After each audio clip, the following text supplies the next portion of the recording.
খাবার পাতে যদি এরকম একটু সর্ষে ঢ্যাঁড়স থাকে তাহলে ভাত বা রুটির সাথে একেবারে জমে যাবে।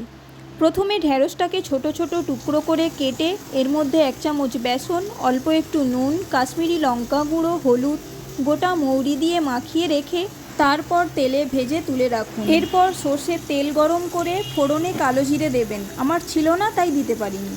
কুচনো টমেটো, স্বাদ অনুযায়ী নুন, কাশ্মীরি লঙ্কা, হলুদ দিয়ে টমেটো নরম হয়ে গেলে এরপর 1 চামচ সর্ষে, 1/2 চামচ পোস্ত, 1/2 চামচ সাদা তিল, 2টো কাঁচা লঙ্কার একটা মিহি পেস্ট করে মশলাটা দিয়ে মশলা থেকে তেল ছাড়া অবধি লো আঁচে ঢাকা দিয়ে দিন।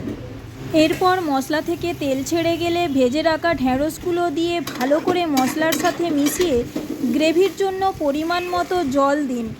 জলটা একটু ফুটে গেলে সামান্য চিনি দিয়ে আবারও লো আঁচে 10 মিনিটের জন্য ঢাকা দিয়ে রান্না করে নিন। ঠিক এই রকম মাখা মাখা হলেই নামিয়ে পরিবেশন করুন সর্ষে ঢ্যাঁড়স।